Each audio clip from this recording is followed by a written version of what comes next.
Alrighty, well, good afternoon and welcome everybody. Thank you for joining us today. My name is Andrew Duffney. I'm the Instruction and Outreach Librarian at the New Jersey State Library. And our presenter today is Laura Moran from Capital Health. Laura is a registered nurse and certified diabetes care and education specialist with over 22 years of experience. She is currently the program coordinator of the Outpatient Diabetes Education Program at Capital Health and continues to provide skilled education to the clients of Capital Health endocrinology specialists. So welcome, Laura. Thank you for agreeing to talk to us today in honor of National Diabetes Awareness Month on this topic of understanding glucose monitoring. Before we jump into the program, I just have a few housekeeping items to go through. First and foremost, we will be taking your questions today at the end of the program, but please feel free to submit them at any time. And you can do that using the questions box in the GoToWebinar dashboard. And if you can't find that, don't worry, I'll give you a little tutorial in a moment. There are two handouts for today located in the handouts section of the dashboard. One is a hypoglycemia and hyperglycemia fact sheet, and the other one is a home glucose monitoring record. So you can open up the handout section of the dashboard, click on both of those files, and they should download directly to your computer. If you're having problems downloading them, do not worry. This program is being recorded, and so when I send out the information about the recording, I will also send a copy of the handouts as well. There will be a survey available at the end of the webinar, as well as in a follow-up email. If you have a chance, we ask you please complete the survey. We always love hearing your feedback, and we appreciate all of your comments. And lastly, if you want some more information on diabetes services through Capital Health, there is a web address on the screen there.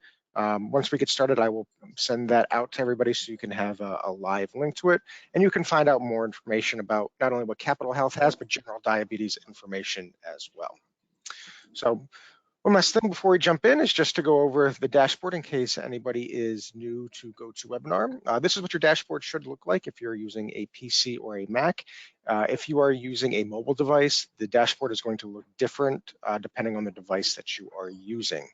In the middle here, you have your audio section where you can make sure that your computer audio is connected. And if you're having problems or something happens, you always check to see if your speakers are set to the speakers that you're using.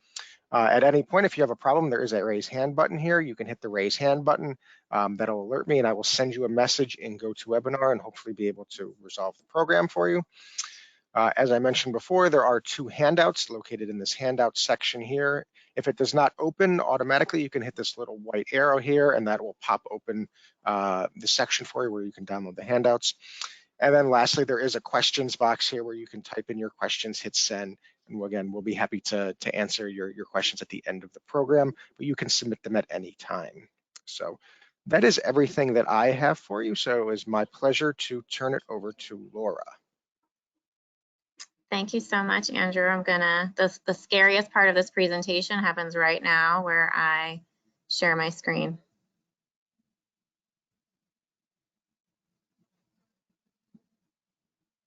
So let's just see if I can get it up and running. Are we good? We can all see that? Yep, looks good. Awesome. Okay, we're good now.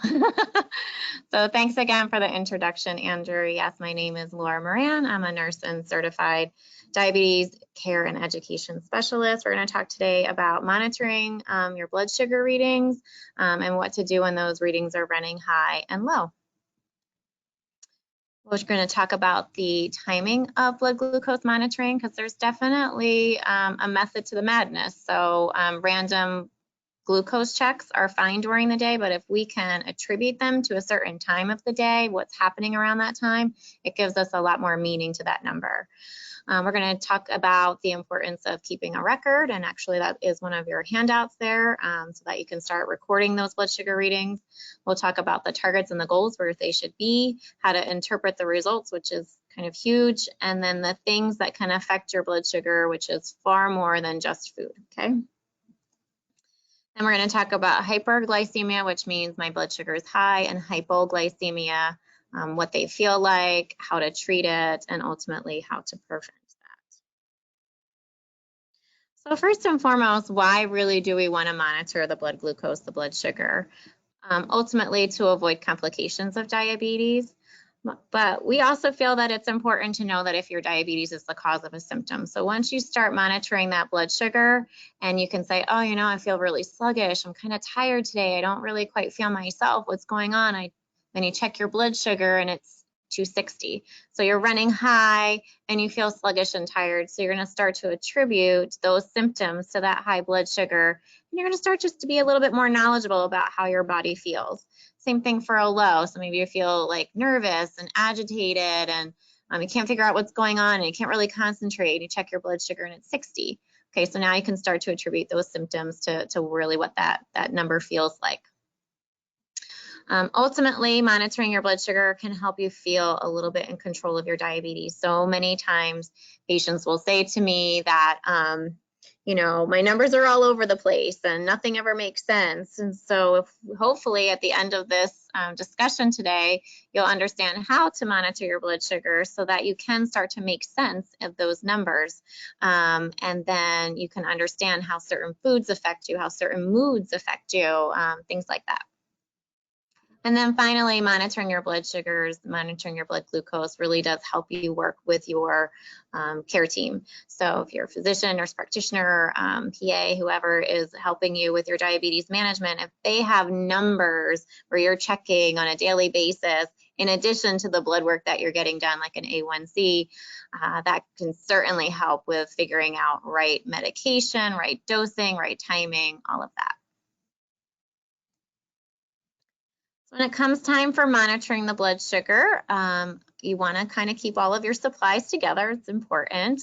So to monitor your blood sugar, you need a glucose meter, you need test strips, you need lancets, which are the little needles that will prick your finger, a logbook, which I am old school and old fashioned, and my kids will tell you that, but I am all about the paper and the pen and writing things down and really keeping an idea of what your trend is. So I'm huge with that.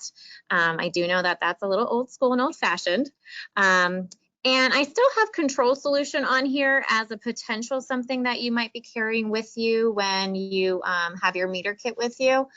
Control solutions are kind of phasing out. A lot of meter companies aren't really using them, but what they are is a solution that you would put onto your test strip instead of a drop of blood. And if that meter reads out within a certain range noted on that control solution bottle, and you can feel comfortable and confident that your meter is working appropriately. But using a control solution does waste, if you will, a test strip. Test strips are very expensive. Meters aren't very expensive, actually. And most times you can get a meter for free. So a lot of meter companies are kind of phasing that out, and that if you do have a question or a concern about the functionality of your meter and the validity of the readings, they're just suggesting that you get a new meter. You can go online. Most meter companies, especially the branded ones that are out there, One Touch, AccuCheck, things like that, you can go online and get a coupon and get a free meter. The test strips is really where the companies are making their money from anyway. So getting a free meter is usually pretty accessible. We'll talk a little bit later about places where you can get cheaper but very valid, very reliable meters as well if branded meters are a little bit out of your pocket range. So again, keeping your supplies together, really important when it comes time to checking your blood sugar. You want to wash and dry your hands before you ever check your blood sugar. 2 reasons. Number 1, we're getting bacteria, germs off of our fingers. When we prick our finger to check a blood sugar, we are introducing whatever's on that finger into our bloodstream. So we do want to make sure that our hands are nice and clean. But secondly, let's say I had a clementine at lunch and I peeled my clementine, I ate my clementine, I dried my hands with a paper towel, went to work, and then a few hours later I decide to check my blood sugar. I may still have a little bit of that clementine juice on my fingers. That would interfere with the blood sugar reading. My blood sugar reading would look far higher than it was because it was reading some of the sugar, if you will, on my finger, right? So we always want to wash and dry our hands. In the hospital, in a doctor's office, we're going to use an alcohol prep pad because we can't always necessarily bring a sink to you. but that is not necessary, and alcohol is very drying, and individuals with diabetes have a greater risk of having dry skin anyway, so let's not complicate that. So just good old-fashioned soap and water drying your hands is the perfect way to go. When you're picking a finger of which finger you're going to use, you want to make sure that you rotate through your fingers. Don't always use the same finger over and over again. You're going to end up having a callus there, and that's going to be a little bit problematic. You do want to make sure that you use the side of your fingers. So the top of the finger on the side, the tip of your finger is where your nerve endings are. And that hurts. I mean, it's not going to not hurt on the side, but the fleshy part of the side is what you're sort of focused on there. So use the side of the finger, rotate the fingers, massage your fingers, kind of get the blood moving up there. If your hands are cold, you just came in from outside. When you're washing your hands, wash them under some really warm water. So again, you can get that blood flow moving, okay? Setting up your meter, you're gonna insert the test strip. Again, if you're using a control solution and you're questioning how your meter is functioning, you could use a control solution. Otherwise, you would prick your finger, apply the blood to the test strip in the appropriate part of the test strip, and then respond to that number. Of course, Laura would tell you that you need to log that number in. Again, I know that that's a little bit old-fashioned, but we'll get there. I'll tell you why. So that's essentially the method of really checking your blood sugar. Lots of meters are different, so they're all but they essentially all work the same way in the sense that the test strip's going to go in the computerized piece of the test strip. It kind of looks like a keyboard. That's the part that's going to go into the test strip, and then there's going to be an identifiable part where you're going to put the blood. And all of the parts are essentially sort of the same. Meters ought to be changed out every 2 to 3 years. The technology just gets better and better. And so we want to make sure that when you're checking your blood sugar, especially if you are dosing insulin based upon that number, that you're getting the most accurate reading. So if you have a meter that's sitting at home that's 5 years old, it's definitely time to update and upgrade that meter so that you can get the most accurate reading possible.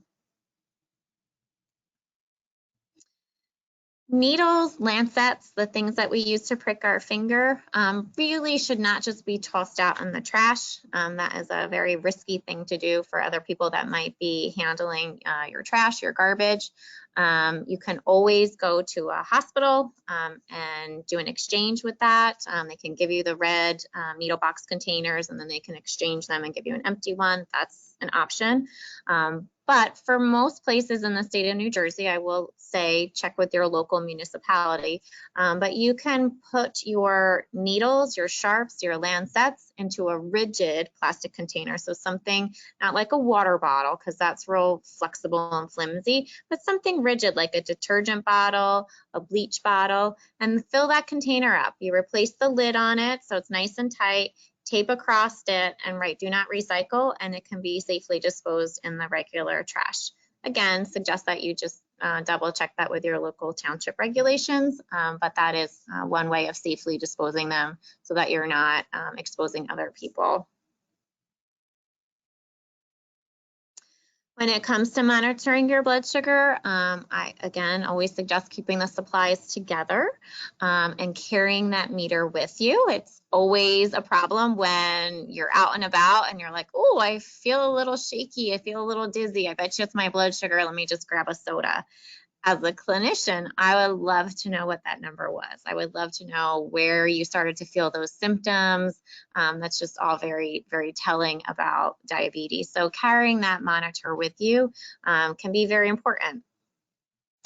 Checking expiration dates before you use them. Most meters now actually do not allow you to use expired test strips, but checking just to make sure, so again, you're getting an accurate reading, that you're not using anything expired. I always recommend checking your blood glucose on a regular basis. certainly when you're not feeling well. So we'll talk about sick day guidelines a little bit further down in the lecture. But when you're not feeling good, even if you don't like checking your blood sugar, that's the day that you're going to pull the meter out and really start checking, because you can go really quickly into a problem state. Again, old-fashioned Laura would tell you to write down those blood sugar readings in a logbook, and I'll tell you why again in a little bit, but I am a believer of that. We want to act, of course, on the highs and lows, which we'll talk about. Call your practitioner when your results are out of range. So oftentimes this does happen in the office. A patient will come in and see me, and for the past 3 weeks, their blood sugar has been running low, and they've been treating it and effectively dealing with it, but you don't have to. So if you're having low blood sugars, if you're having really high blood sugars that aren't responding, reach out to your physician. Do not wait until an appointment. Do not wait until you feel like it's a convenient time. These things can be dangerous, and so you should reach out to your practitioner when these things are happening. And then certainly if you're on insulin or a medication that makes more insulin in your body, you do run the risk of having a low blood sugar. So keeping an emergency supply of sugar with you at all times is also really important. And again, we're going to touch on that in a little bit. So this is the big question that people will ask me all the time. Does everybody have to monitor their blood sugar? And truth be told, eventually, yes. So it really does depend upon the type of diabetes that you have. Certainly, if the person is newly diagnosed with prediabetes or type 2 diabetes, there's a lot of bang for the buck if this individual makes some lifestyle changes, like exercising and changing the meal plan. So I wouldn't necessarily encourage that person to be checking and monitoring their blood glucose right then and there, because asking them to change their meal plan, asking them to start an exercise routine, certainly probably taking a medication, that can all be very overwhelming as far as a change in routine.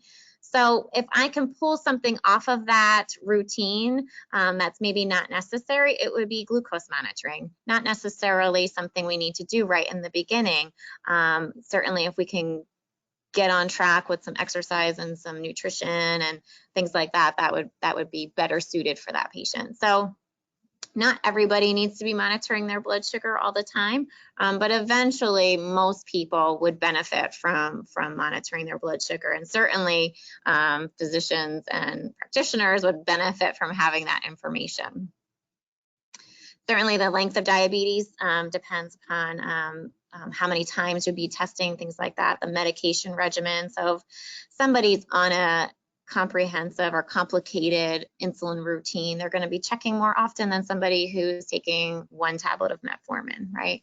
And then regardless of the medication routine, if you're meeting goals, you probably don't need to monitor quite as often as far as somebody who's maybe not meeting goals, so that we can, again, get a clearer picture of what's happening day to day. And then if there's an illness going on, if there's some type of an infection going on, then we're going to ask you to monitor more often, just so that we can keep you out of a danger zone. So certainly when you're sick, not feeling well, times of monitoring, number of times in a day that you need to monitor goes up.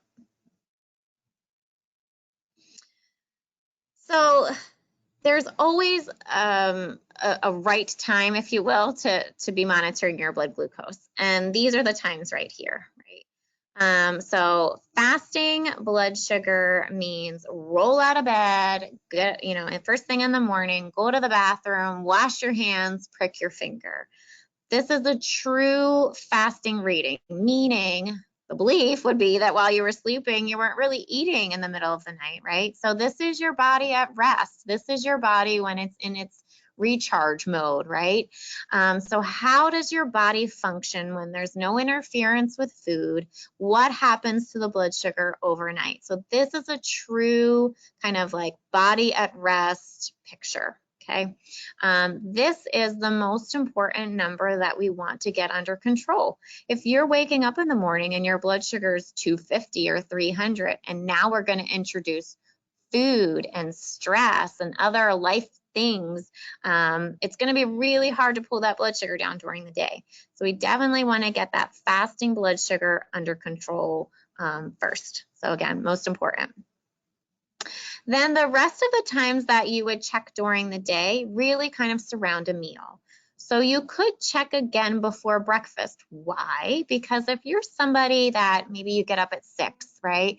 And then you walk the dog, you read the paper, you do a couple activities in the house, and then you have breakfast around 9 a.m., your blood sugar is going to be different from the time you woke up to 9 a.m.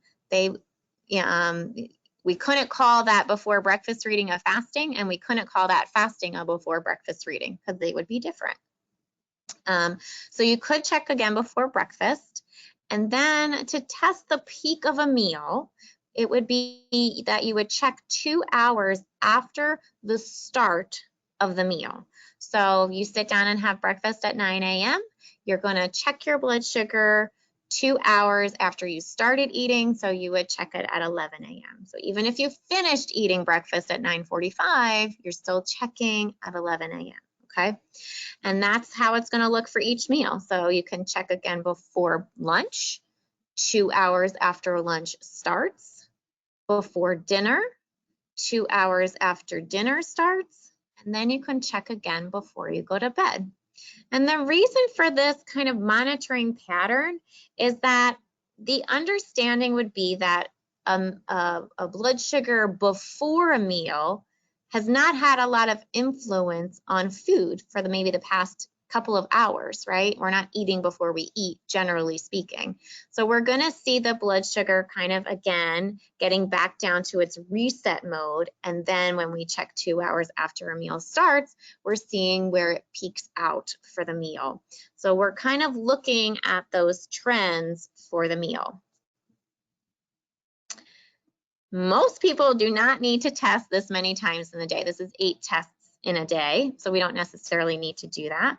But what I like to recommend for my patients is what's on the left-hand side, which is the twice daily monitoring, 4 days a week, right? So you pick 4 days, and on one day, you're gonna test your blood glucose before you sit down to have breakfast, and then 2 hours after that breakfast meal starts. And then another day, you'll pick a typical lunch and test before you have lunch, and then 2 hours after your lunch starts. Another day, you'll pick a typical dinner, or maybe you want to pick something that's not typical so you can kind of see how your body responds to it, right? So before dinner, 2 hours after dinner starts. And then another day that week, you would test before you go to bed at night, and then the following morning when you wake up, because now we're going to see where your blood sugar lands when you lay your head down at night, and then where it ends up when you wake up in the morning. Assuming that you're not eating in the middle of the night, there shouldn't be much of a change in your blood glucose reading. If there is, then we need to investigate a little bit further about what's going on. So this would be twice daily monitoring, 4 days out of the week. So for those of you who might be on Medicare, you know that 1 test strip a day is really what is allowed. So this would use 8 test strips in a week. So you have a little bit of a give when you're getting those test strips. If testing twice a day doesn't fit your schedule, that's completely fine. You can monitor once daily in any of those time frames that I just talked about. So first thing in the morning when you wake up, you could test before any meal, or you could check 2 hours after any meal starts. And then of course, before bedtime as well is an option. So this is an example of a log sheet. And why I like writing down these numbers is because if you simply prick your finger, check your blood sugar on the monitor, on the meter, excuse me, and then you put your meter away in the bag and you didn't necessarily maybe comprehend what that number was or really get a sense of what was going on, then there's not a whole lot of meaning to that. But when you start writing down in columns, like this is kind of how I am every morning before breakfast. This is kind of how I am every day before lunch. This is kind of how I am when after dinner or before bedtime. You're going to start to notice your own pattern. And trust me, Everybody has a pattern. People will say all the time, like, my blood sugars are all over the place. Okay, it's possible that, you're rising and falling, throughout the day, of course, but you're going to start to recognize your pattern. And it just allows for a great conversation when you're meeting with your practitioner to say, like, this is what I see. This is how I'm trending. Like, isn't it funny that, Monday through Friday when I'm at work, my blood sugars are out of control, but on the weekends, they're so perfect. Maybe there's like that person that comes into the office that brings the donuts every day, and you don't even realize that you're grabbing 1 or 2 or 3 munchkins, but they add up, and then the blood sugars are a little bit higher. Or maybe there's stress that's involved, lots of different things. So again, it allows for a great conversation, and allows for you, the patient, to be more self-aware of kind of what's happening in your body. I always encourage people to add notes, like went out to dinner, or I started a new exercise routine, or today was a really bad day, or is really stressed out, or whatever the case is, because again, it helps with conversation. So there was, Andrew, I know, put a little home glucose monitoring record in one of your handouts. So feel free to use that. Feel free to create your own, whatever it is that you'd like to do. I want to touch on something called continuous glucose monitoring. It's not something that has really been available to a lot of persons with diabetes until maybe in the last couple of years. It has really taken off, and it's fantastic and fabulous, and I love it. So used to really only be something that individuals with type 1 diabetes could acquire as far as insurance goes, but it's definitely becoming more available. So I want to talk about it. This is a device that will monitor your blood sugar through interstitial fluid, like the flesh, the fat, if you will, just underneath of your skin. It is inserted by yourself, by the patient, with minimal work and minimal pain. There is a needle that inserts a small wire that sits just under the surface of the skin, and that wire measures your blood sugar through the fluid there, and then provides that number in real time to either a smartphone or a reader device. And it provides not just the number, but the direction of where your blood sugar is going. So you're 110 and rising, or you're 120 and falling, or whatever the case is. And it's going to give you the average drop rate or rise rate that's happening. How quickly is your blood sugar rising? How quickly is your blood sugar falling? So it's really a fantastic thing. Again, it's inserted with a needle. The needle then gets retracted. And so the only thing sitting on your body is this tiny little wire. It's very hair-like, that sits underneath your skin. And then there's like a brain, or like a receiver, if you will, that just sits gently on the surface of your skin with a little like sticker that sticks to your skin. And they're changed every 7 to 14 days, depending upon the different types that are out there and which one you have. But again, it gives immediate advice, and from the clinician perspective, we can see day-to-day beautiful trends. So we're seeing blood sugars. This is monitoring your blood sugar every 1 to 10 minutes, again, depending upon the device. And so we're seeing the true trend, the ebbs and the flows, the rises and the falls of the blood sugar. And so we're seeing the pattern right there in front of us, and it's awesome. In order to qualify for this, for most insurances, I think this is a New Jersey state audience. So I can tell you for our insurance purposes here in New Jersey, you do need to be on insulin to qualify. But some of them are getting a little bit more affordable over the counter as well. So happy to answer questions about this at the end if people have more questions about it, but I just wanted to throw that out there as an option.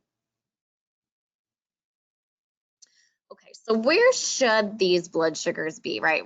Regardless if we're looking at a CGM, or if we're pricking our fingers and looking at a meter, where should the blood sugar actually be? So the top line is just to give a reference point for a person without diabetes, because that's not where you need to be. And so oftentimes people will come to me in the office and they'll think that they need to be within these very rigid guidelines of a person without diabetes, and that's not the goal, okay?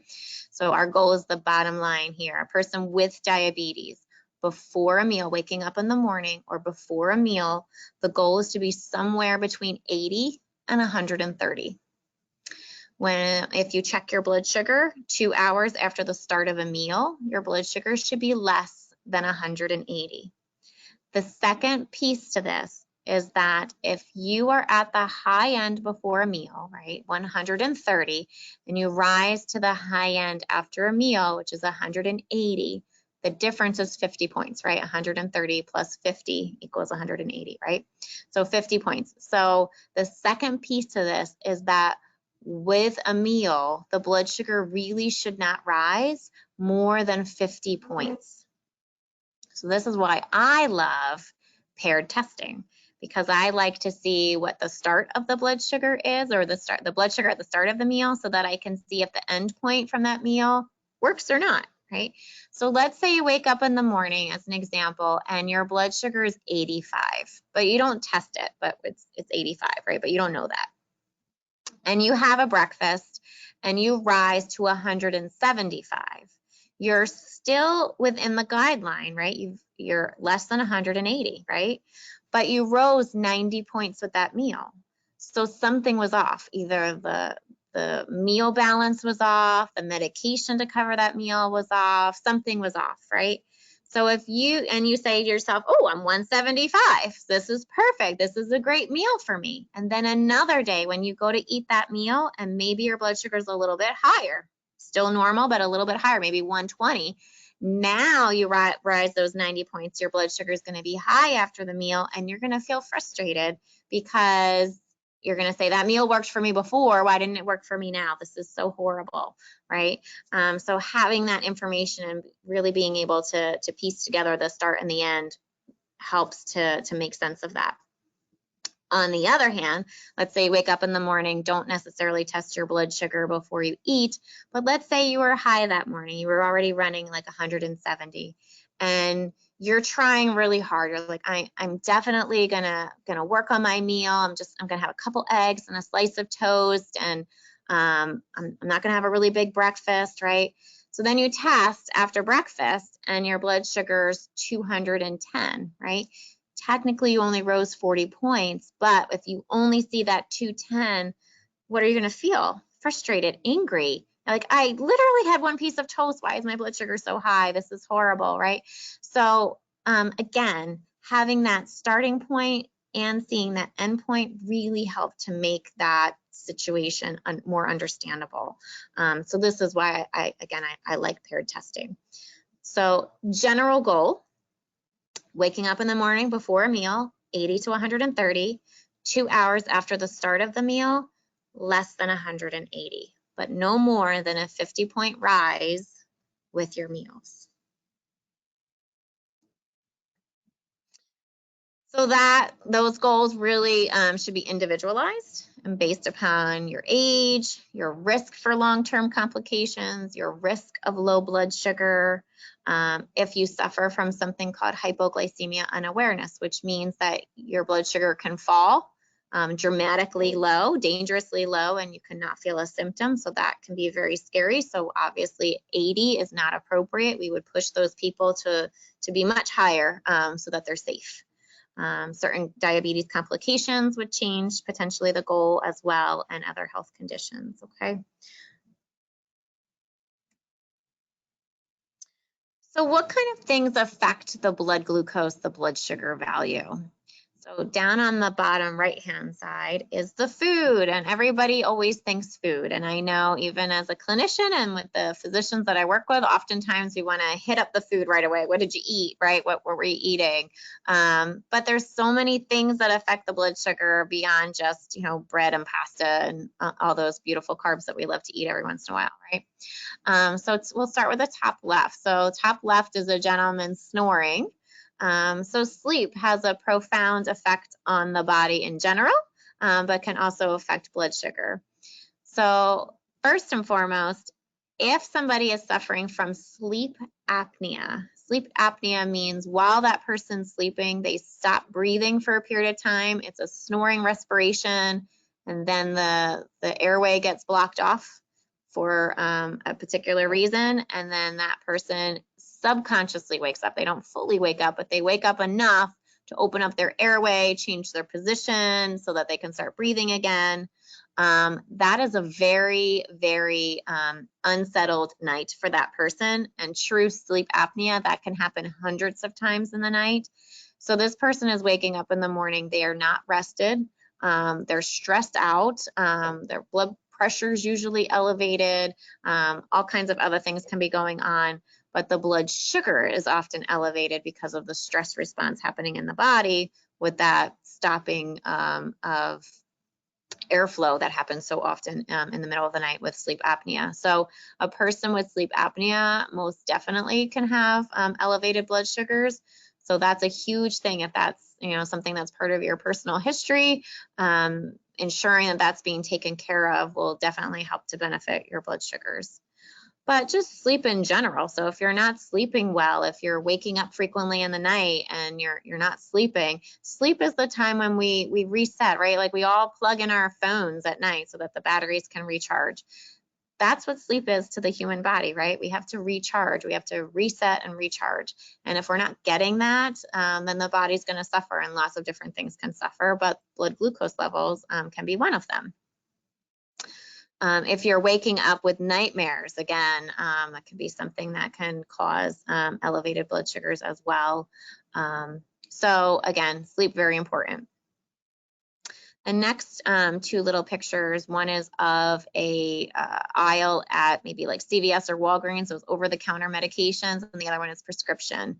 So medications can clearly affect your blood sugar. If you're taking medications for blood sugar management, we would anticipate that your blood sugars would drop, would get into control. But there are some medications out on the market that are going to make that blood sugar rise.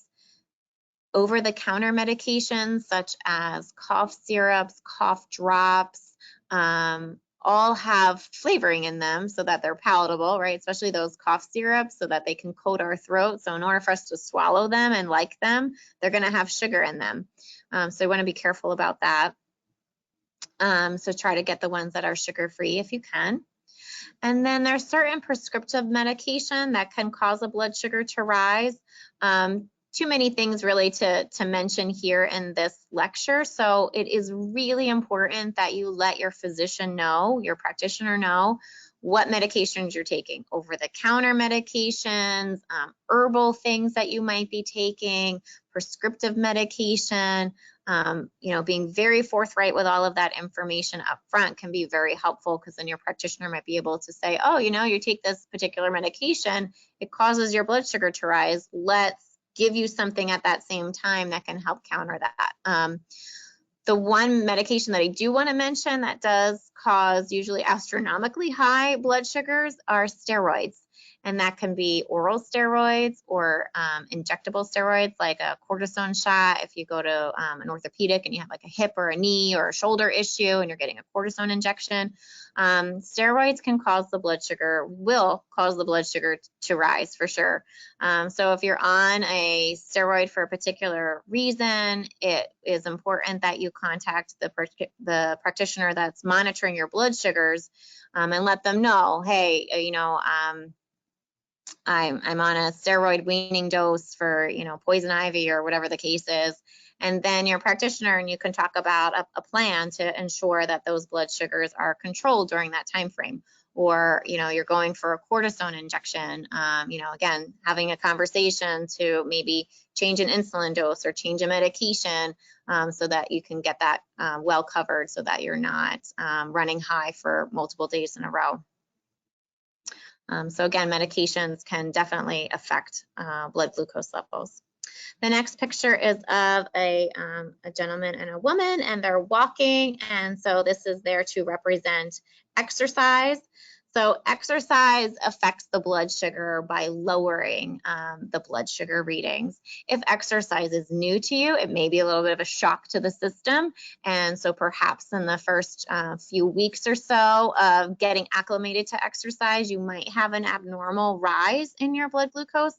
But for the most part, when you're exercising, your body is utilizing that sugar more effectively in the bloodstream, and your blood sugar levels are going to come down. So exercise, when done on a routine basis, conversation for another lecture as well, but exercise can really help to control those blood sugar levels. And it doesn't have to be that you join a gym or run a marathon. It's, you know, purposeful walking 30 minutes a day. And you can break that up into whatever time segment you want, but that's really what the goal is.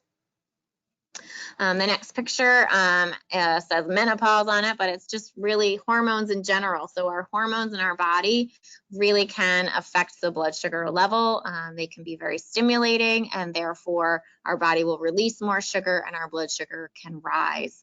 Women in particular going through menopause, or girls during their menses, can have blood sugar levels that are different than other times of the day or month. So things to watch and be mindful of. And the bottom left is somebody who is stressed out. So overworked and overwhelmed is what she is, I think. And so when we are feeling stress is a response that happens inside the body. And part of that stress response is that the body is going to release sugar because it thinks it needs to act or react. And so when we're experiencing stress, it's like we're giving ourselves a little shot of sugar, you know, and that could be happening all day long. Or, you know, you get into the car and then there's traffic and that's causing stress. And then you can't find a parking spot and that causes stress. And then you're late for a meeting and that causes stress. So you didn't even eat anything. And by the time you sit down to have breakfast when you're at work, you look and your blood sugar is really high and you're like, what the heck happened? I didn't even eat anything, right? So stress can really impact the body. I definitely recommend, when you're writing down your blood sugar readings, writing down your stress level, writing down like how you're feeling emotionally, because emotions and stress, I just don't think we put enough emphasis on it, and it really does have a profound impact on our blood glucose readings. So simple meditative kind of breathing exercises and things like that can really help to kind of pull down the blood sugar and bring us out of that stress zone. The next picture is a gentleman kind of holding his lower back. He's having some pain.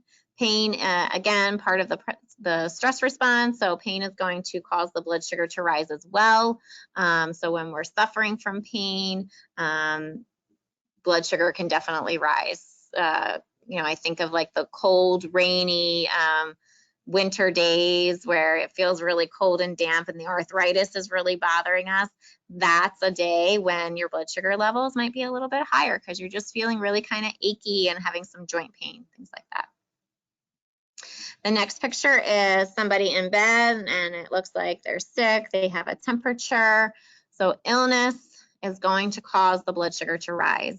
We're going to talk about it in a little bit, but you know, when you're sick, it's really a very important time to be thinking about diabetes as well. Even if you're not eating, it's not a time to take a vacation from monitoring your blood sugar. You really want to actually ramp it up at that point, because the process of being sick makes the blood sugar higher. The blood sugar is higher, which means that bacteria, virus, whatever is causing you to be sick has more fuel to feed off of.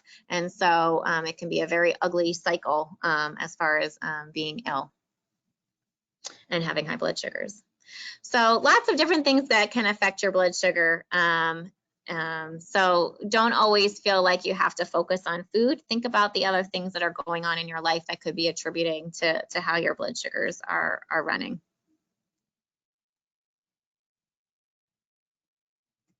Can't seem to advance my slide. Oh, there we go. Okay. So what do we do if our numbers are not at the level that we just talked about? So you're checking before a meal. You're not 80 to 130. You're checking after meals, and you're definitely not staying under 180. What do we do? So everything that I talked about up until now is kind of like the science behind what's happening with diabetes. And so there's a picture of an artist here, because this is where the art really comes in diabetes management, right? So this is where we're going to start investigating and asking questions. How often does this happen? Do you run high? Do you run low? Is it all meals? Is it every meal? Is it all day? Is it certain days of the week? You know, we want to think about activity.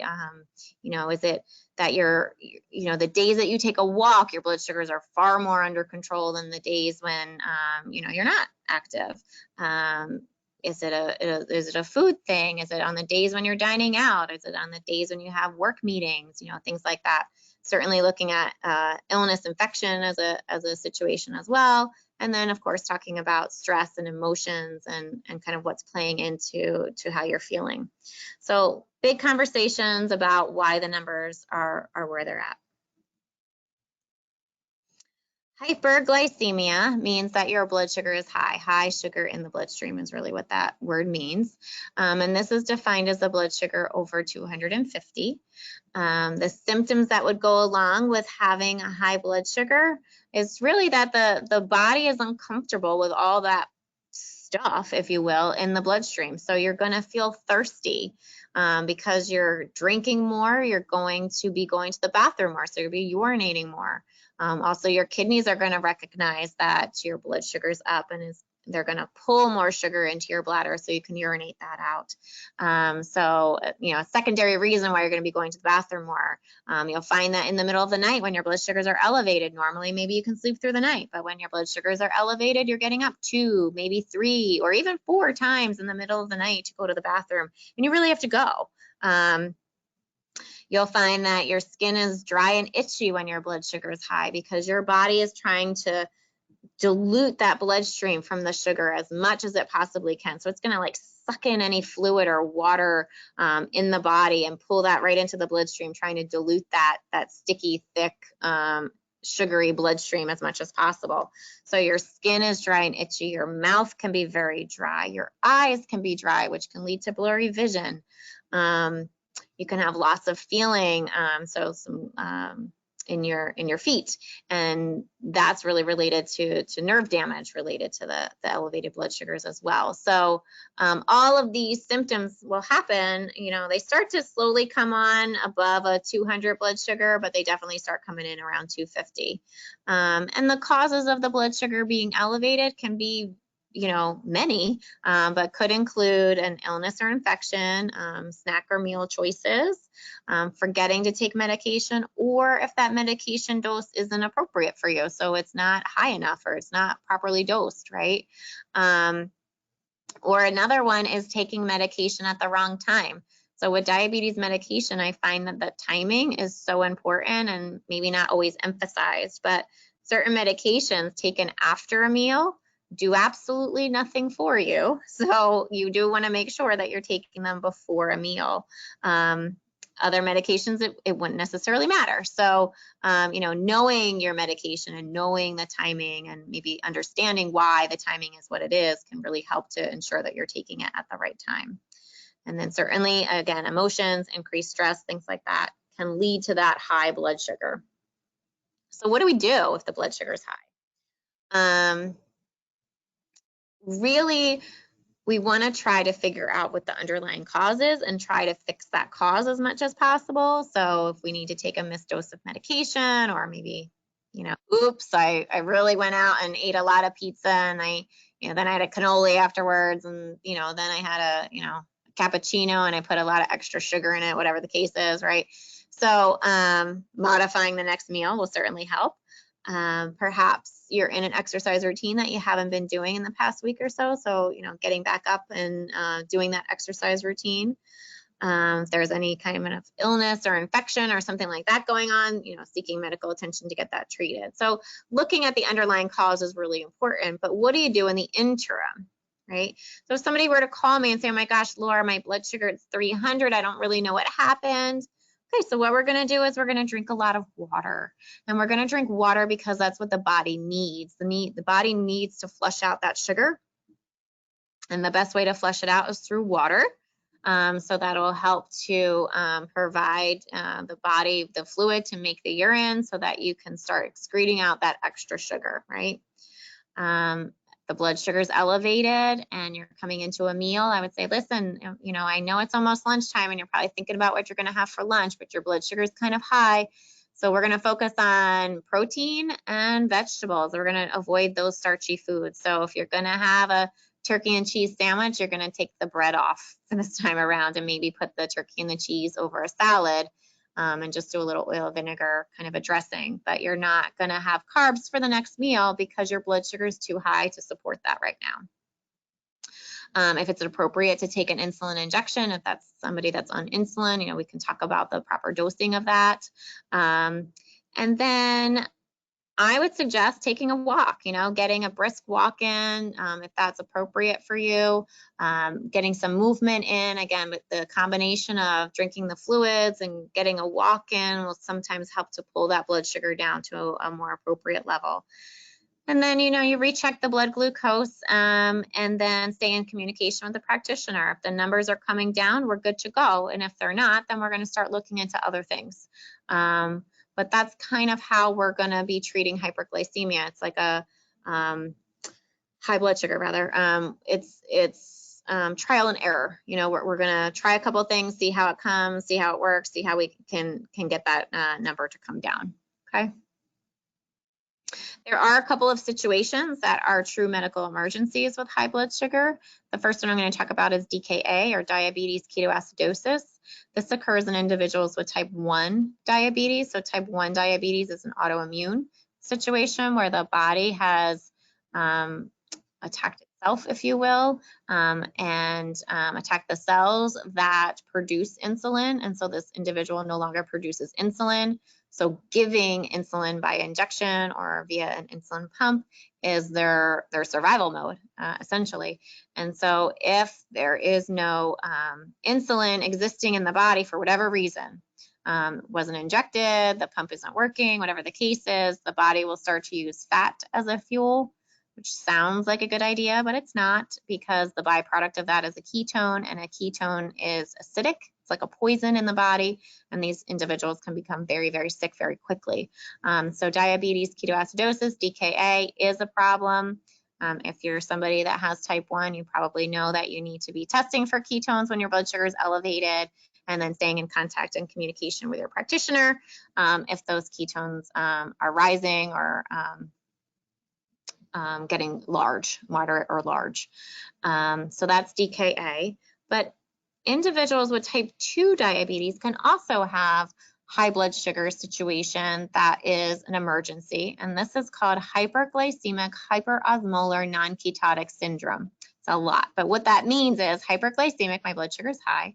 Hyperosmolar, I have high osmolality, or I have a high concentration of particles in my bloodstream, and my bloodstream's unhappy about that. Non-ketotic, I'm not making those ketones like a type 1 syndrome. So this is blood sugars that are very high, generally greater than 500. This person is extremely dehydrated. This does not come on very quickly. It's usually like a slower onset over a couple of days. Generally speaking, the underlying issue is an illness or infection that kind of leads that person up to some really, really high blood sugars. And this can lead to a seizure or coma. It can make the person very sick. So this is a medical emergency. And this is why, if you're sick and you're not feeling good, that the recommendation would be to increase the amount of monitoring that you do on your blood sugar so we can avoid this potential scenario. So rule of thumb for us, for me in the office, is when you are sick and you're not feeling good and you have a fever and you're in communication with your primary care doctor about, antibiotic or whatever the case is that you need to be taking, that you're monitoring your blood sugar every 4 hours. And if you have 2 readings greater than 250 with an intervention that failed, then you're reaching out to the office to say, okay, my blood sugars are really high. What am I going to do? Because we want to catch the situation before it gets too high and you end up in this extremely dehydrated state, this HHNK, okay? So that was high blood sugar. Low blood sugar, hypoglycemia, is defined as the blood glucose level less than 70. And I preface this little talk really quickly about this, that not everyone is at risk, right? So we have this beautiful relationship between our liver and our pancreas, where we have enough sugar to do what we need to do and enough insulin to do what we need to do throughout the day. And so people are not suffering from hypoglycemia unless we interfere with that beautiful system, right? So unless I'm taking a medication that interferes with that system, such as I'm giving myself insulin, or I'm giving myself a medication, or I'm taking a medication that forces my body to make more insulin, then I'm interfering with that situation and that scenario, and then I run the risk of having a low blood sugar, okay? All of the symptoms of a low blood sugar are stemming from your brain. Glucose is the only fuel that your brain can use, and when your brain senses that there's not enough sugar up there to perform all the functions, it's going to start firing out some signals. So initially, oftentimes like spouses or coworkers can sometimes catch in on this like right away, like, oh, okay, maybe you better check your blood sugar. Because initially you might feel a little irritable, a little bit cranky, a little short-tempered. That can progress, and maybe you have some confusion or some trouble concentrating, like maybe, again, old school Laura, maybe you're balancing your checkbook and you can't compute like 6 + 7 as you're trying to do like the math, right? Because your brain doesn't care if it can do math. The brain wants to make sure that your heart's going to beat, that your lungs are going to breathe, that you're doing all the body functions that you need for survival, right? Sometimes you can get some dizziness and a headache. Again, symptoms that are coming from the brain, right? There's not enough sugar up here to do what we need to do.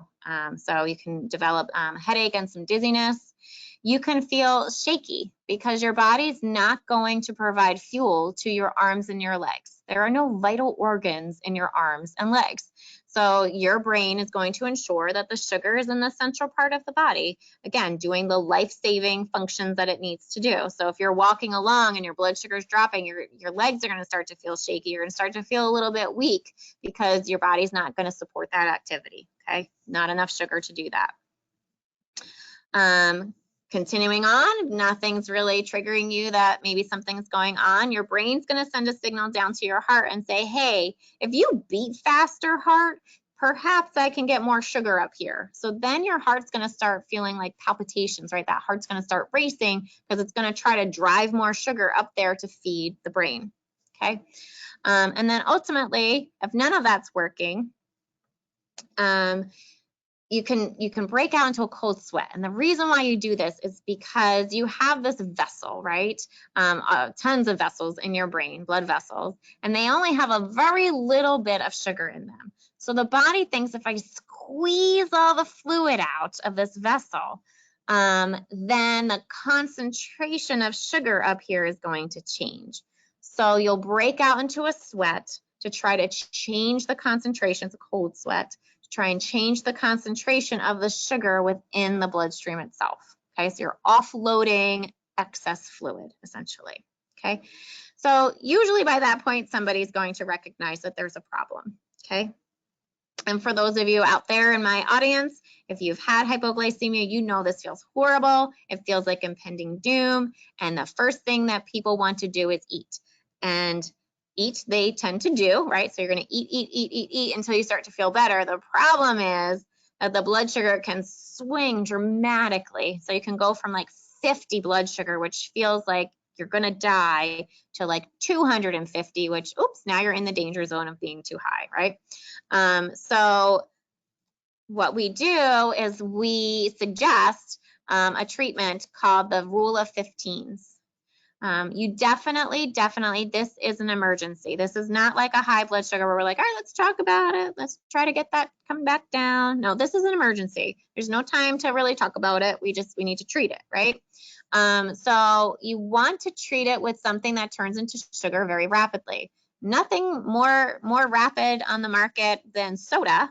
So soda is kind of like a great standard of treatment.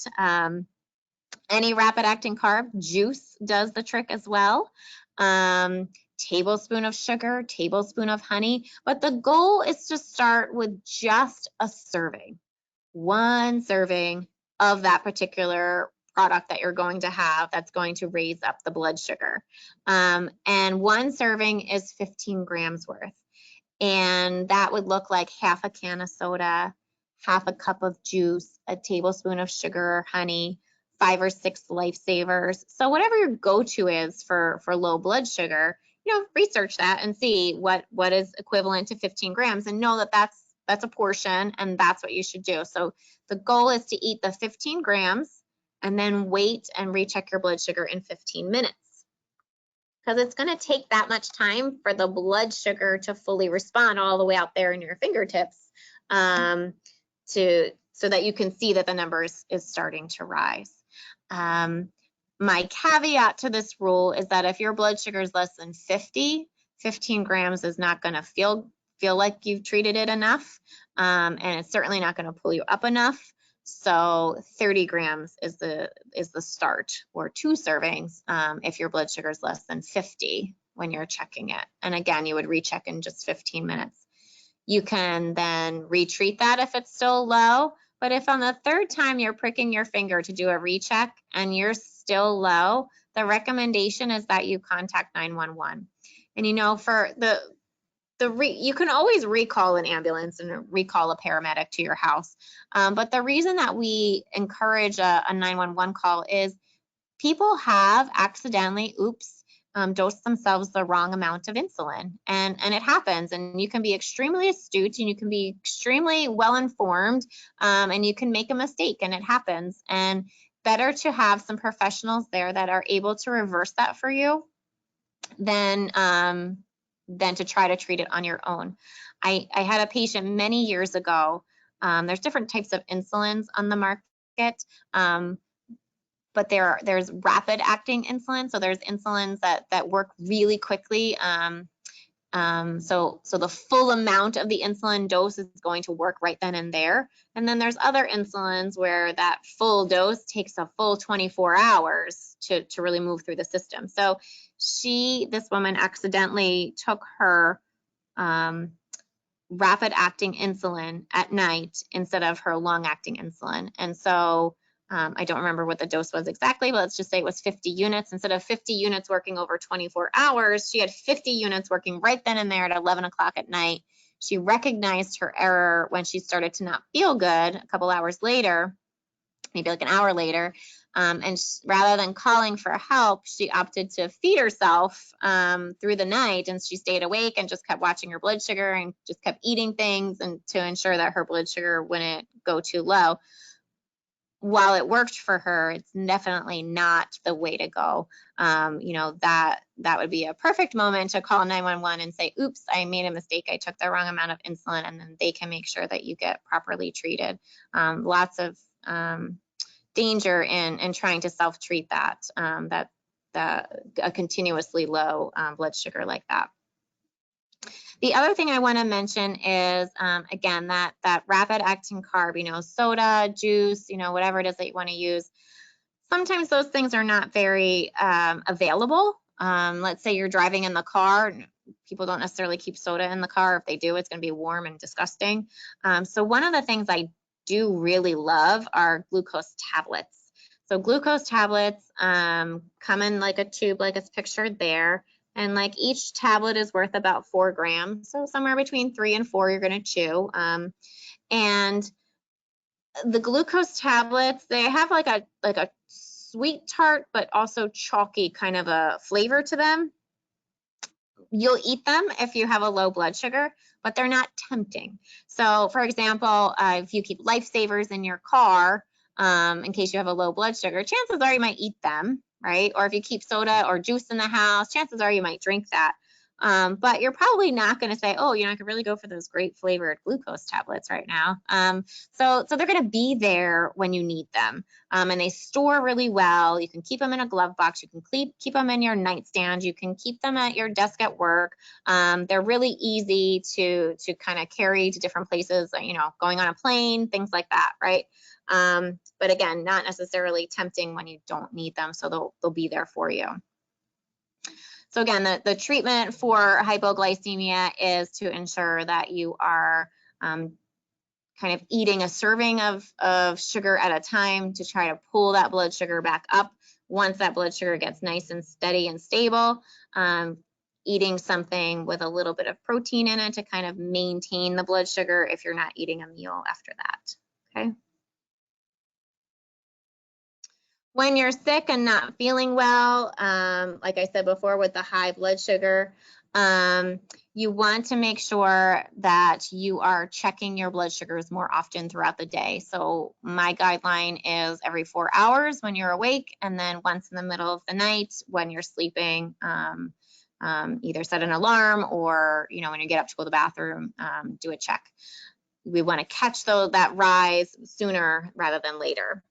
You want to drink plenty of fluids to avoid dehydration. So dehydration is going to lead to a higher blood sugar as well. So as long as you can stomach things, trying to keep something down to try to avoid dehydration, really, really important.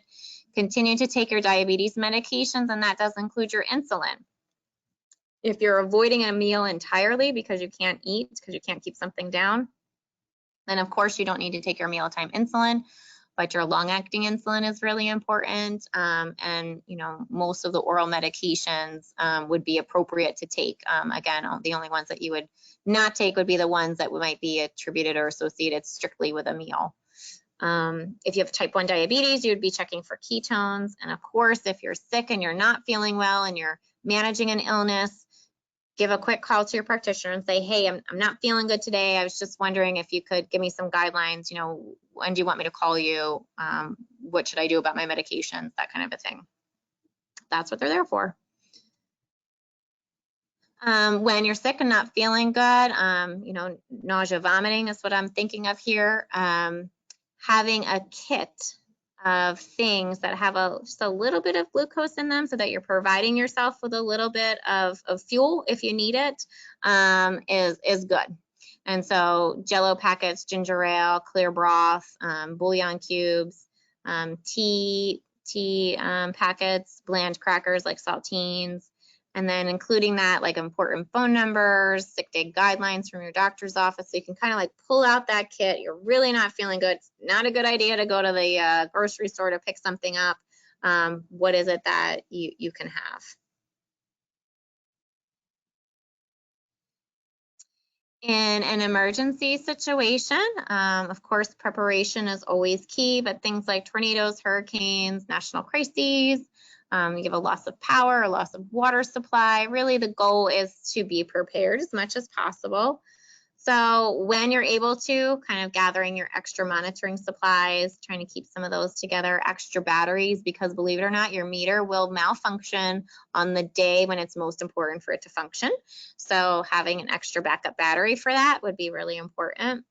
Keeping bottled water in the house for an emergency. So again, when your blood sugar is elevated, the thing that we need to drink is water. And if you live in a place where you have a well and maybe the well's not working, or you've lost power, so the well pump's not working, having that backup bottle of water, multiple bottles of water is really important so that your blood sugars don't rise.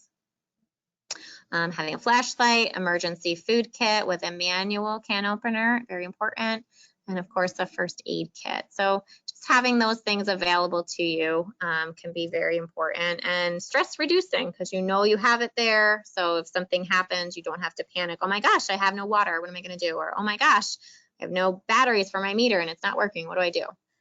So having that ahead of time is important. When it comes to your supplies, really important, again, to try to have some sense of organization. Oftentimes, supplies are not ordered through the pharmacy, but rather through a third-party vendor like a DME company, a durable medical equipment company. So that can get a little bit confusing. Keeping like a little binder of like who's ordering the particular item, what it is that's being ordered, where is that coming from, when is the refill needed, and how do you go about getting that refill? Keeping that all in like a binder, bringing that with you to appointments can be really life-saving when it comes to like, oh my gosh, I'm out of test strips. What do I do? Where do I get them from? And if you go to the wrong place, you might end up paying a much higher fee than if you went, through a DME or something like that. If you have an urgent need for a refill, Walmart has Rely On brand items that are reliable and affordable.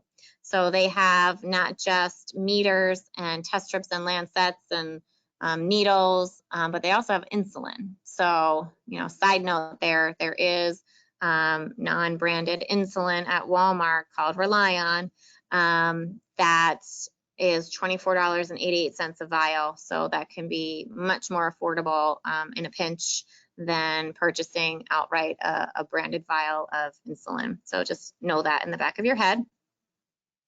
ShopRite also has a great meter called a GlucoCard, and I believe it's $9.99 for the meter and the test strips. And I think it's, I forget, I think it's like 20, I might be lying. Maybe it's like a 20 or 50-day supply. I can't quite remember. But anyway, $9.99. So again, something that'll get you through a situation if you're in need of a backup. And there's probably other ones out there. So I don't make any money off of talking about Walmart or ShopRite, but just wanted you to know what was out there. When should you call your doctor? Really, whenever your blood sugar levels are over or under the target set by you and your practitioner.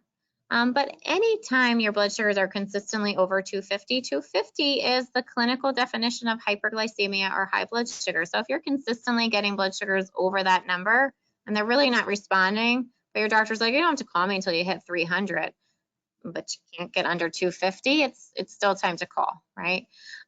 Repeat blood sugars under 70. So low blood sugar is not normal. It's not where the body wants to be. It's uncomfortable. There's associated risks with having too many low blood sugars. So you do want to reach out to your practitioner and let them know that the blood sugars are running low and what needs to happen, maybe a change in medication, or what do you need to do in order to prevent this from happening. If you're on oral medication and you're vomiting, so you can't keep it down, definitely a call into your physician, your practitioner. And then, of course, fever, illness, infection, anything like that going on, keep that line of communication open. So I hope today felt like you were maybe a little bit empowered to be monitoring your blood sugars a little bit more often, perhaps writing them down, keeping your meter with you, knowing the signs and the symptoms of the highs and the lows and how to treat them. Again, keeping that logbook perhaps, and then following up with your practitioner, all very important in the management of your diabetes. I know I went a little bit over the hour, but I thank you for your time and I welcome any questions. Great, thank you so much, Laura. If anybody does have any questions, you can submit them using the questions box in the dashboard. I'll go with our first one. People say that if you have diabetes, you can't have sugar, period. But isn't that false? Absolutely false. Yeah. I'm sorry, continue the question. Yeah, you can have small amounts of sugar while keeping track of your sugar carb consumption and while monitoring your blood glucose so you don't overdo it, or are desserts permanently banned for the rest of your life? Not to get into a full-on nutrition study or lecture, but absolutely not. I am not a believer. And the only thing I tell people that you really need to avoid is regular juice and regular soda, because you have the alternative of diet brand. And those things are really atrocious to the blood sugar. But if it's your birthday and you want to have birthday cake, do it. You want to balance it out and ensure that you're not having a plate of pasta and, a huge dessert and then, sitting on the couch, right? So you're going to balance that out. You're going to make sure that instead of a plate of pasta, you're having a little bit of pasta, some salad, some protein, maybe some meatballs or something with it, small piece of cake, and then that evening you're going to go for a walk, right? So you're going to do all good things around that, but you're going to enjoy the cake while you're doing it. So I do not believe in restricting anything, because if I restricted something, if I told somebody they couldn't have it, it's just human nature. We're going to want it just because we were told we can't have it, right? So absolutely. So you're correct. So having small portions and managing things around that portion, that's the way to do it. Are there any foods that lower the blood glucose level? Lower. Well, water would be one thing that would help to flush the body out, but there's really no food that's going to lower the blood sugar. that would have an act on the blood sugar to really lower it. No. There are foods you can eat that will help you to avoid a high blood sugar after a meal, you know, lean protein, fish, really good, complex vegetables, you know, your raw vegetables, things like that, that will help to avoid the blood sugar going high after a meal, but they're not going to have a profound effect on lowering the blood sugar, no. Okay. Yeah, they said that they heard maybe spinach would do that. No, not to my knowledge, not to my knowledge. You know, I'm not a dietitian by trade, but that is not something that I am aware of. I do know, interestingly enough, that reheated pasta has a lower glycemic bang, if you will, on the blood sugar. So like you make your pasta and then you refrigerate it, and then the next day you reheat it, it's not going to have as profound an effect on your blood sugar as if you ate it when you first made it. It just kind of changes and becomes more fibrous. Anyway, not saying that that's doesn't have an effect, it just has a lesser effect, interestingly enough. Can sugar-free waters like Propel raise your sugar levels? So they're 0 calorie, right? They are sugar free. But if we consume a lot of them, yes, they can start to affect the blood sugar level. So that should not be your go-to all the time. Water is really your best friend, but when you need that break from water, having something like a Crystal Light or, you know, any 0 calorie kind of a beverage is fine. But that being your only go-to thing will eventually it will start to have an effect on blood sugar. It's not free forever.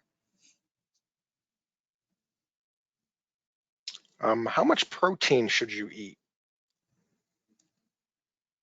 That's like a loaded question here. So it really depends upon the person, and if you really wanted to get into like grams and stuff like that, it would depend on the person, their body size, you know, their workout routine, things like that. But if you were just to kind of look at a plate, right?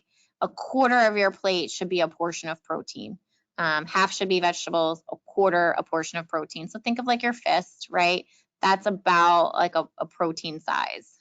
So chicken breasts, piece of salmon, you know, piece of meat. That's a very vague answer, but that 3 meals a day is about what the protein amount should be. Somebody commented that portion control is a great way to control your sugar as well. Absolutely, absolutely. So monitoring portions of carbs, kind of balancing out each meal, ensuring that there's a nice balance of vegetable, protein, and carb at each meal really does help with glucose control for sure.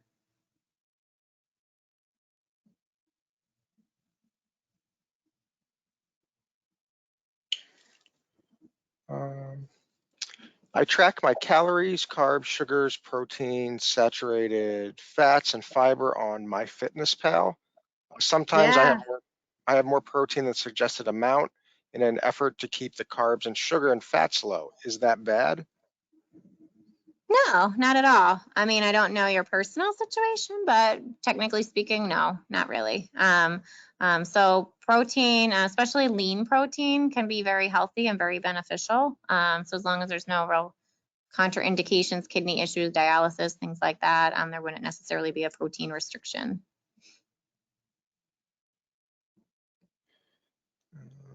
Somebody wanted to share that they use low carb, high protein Fair Leader milk. So.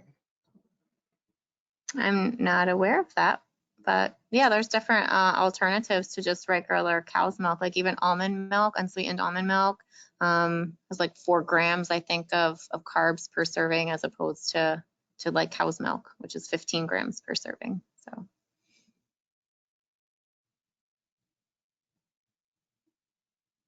Oh, Fair Light, they said, not Fair Leader. Oh, okay, got it. That I have heard, I think.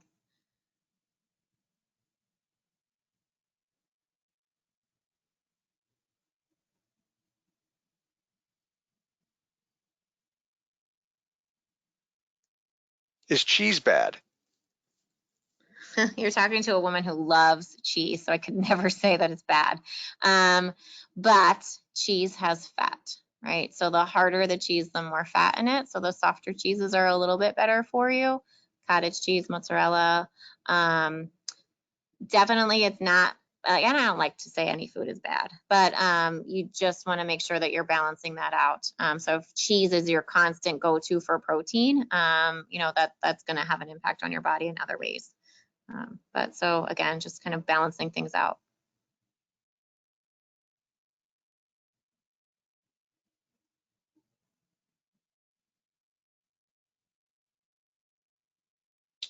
Alrighty. Well, looks like that is all the questions that we have. So Okay. I'd like to thank you, Laura, for presenting today and sharing such great information. Sure. Absolutely. Thanks for having me so much. I appreciate it. I enjoy doing it. I don't get to see my audience so much, but I'm sure you're all very lovely, and it was nice speaking to everyone. And I'm just going to put your email in the chat as well. So if anybody does have any specific questions that you want to reach out to Laura for, her email is in the chat there, so you can certainly email her at that, and she'd be happy to help you with that. Absolutely. Absolutely. And I'd also just like to thank everybody who attended today. We appreciate you coming back to our programs, and hopefully you find them enlightening, informational, and a great way to spend some of your time. So thank you all. Be safe, be well, and hopefully we can see you soon. Thanks, Andrew. Take care. Thanks, everybody.